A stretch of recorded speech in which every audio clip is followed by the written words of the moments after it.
Imagine the house you were born in, the street you grew up, the people you used to call your neighbor, and someday a person came and draw a line and tells you that you do not belong to here. आज़ाद है विचार की अब कोई कैद नहीं, विचारों की कैद से आज़ादी अभी बाकी है। नमस्कार, आज है 15 अगस्त और आज के दिन हम बहुत से देशभक्ति गाने सुनेंगे, एक दूसरे को हैप्पी इंडिपेंडेंस डे विश करेंगे, लड्डू खाएंगे, मिठाई खाएंगे, ड्रेसअप होके रील्स बनाएंगे। But have you ever wondered what did freedom look like to those who have lost everything for it? किसी ने अपना घर छोड़ा, किसी ने परिवार, कोई इंडिया में रहा, कोई पाकिस्तान गया, और ऐसे कितने लोग थे जो आज तक कहीं नहीं जा पाए, क्योंकि 15 अगस्त 1947 को एक देश तो आज़ाद हो गया था, पर न जाने कितने ही लोग हैं जो उस आज़ादी को कभी देख ही नहीं पाए थे। And this is where the train to Pakistan begins.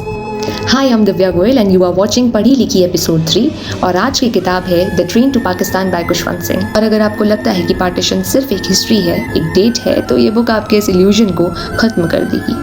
कहानी है 1947 के एक छोटे से गांव मनु माजरा की, जहां पे मुस्लिम और सिख फैमिलीज एक साथ रहा करती। They share the same streets, they know each other's name and they celebrate the same life. Nobody really cares who is Muslim, Hindu, Sikh until the partition happens। फिर एक दिन गांव के पास एक ट्रेन आती है और उसमें पैसेंजर्स नहीं होते, there are just bodies and at that point of time people of Manu Majra realized that partition is not something which is happening somewhere else, it has arrived at their doorstep। लोगों को कहा जाता है यहाँ से चले जाओ क्योंकि अब ये देश तुम्हारा नहीं है। Imagine the house you were born in, the street you grew up, the people you used to call your neighbor, and someday a person came and draw a line and tells you that you do not belong to here। लोग अपना सामान बांधते हैं और वहाँ से चले जाते हैं, पर क्या चले जाने से उन यादों का हमारे जहन से निकल पाना इतना आसान है जो बचपन से इसमें दफन है? और पता है इस किताब की सबसे पेनफुल बात मुझे क्या लगती है कि खुशवंत सिंह किसी एक रिलीजन को विलन बताकर इस कहानी को आसान नहीं कर देते, क्योंकि this story is not just about Hindu versus Muslim, this story is more about human beings losing their humanity to hatred. पर फिर भी इस पूरी डार्कनेस के बीच में कुछ लोग इंसान बने रहते हैं, because when there is darkness everywhere, choosing humanity is an act of courage. आज हम कितनी आसानी से कह देते हैं कि इंडिया पाकिस्तान पार्टीशन केवल एक हिस्ट्री है।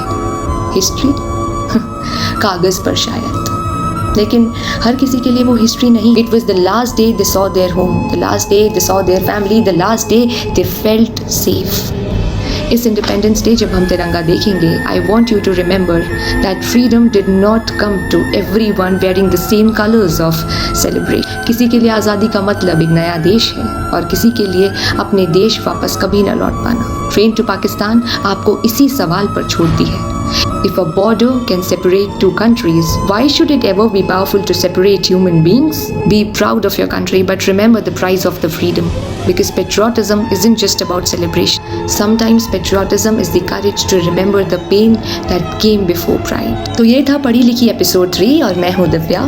So don't just read The Train to Pakistan, let it hurt a little, because there are so many books that don't just tell you what has happened, but they tell you what it meant to be happen. Namaskar. Jai Hind.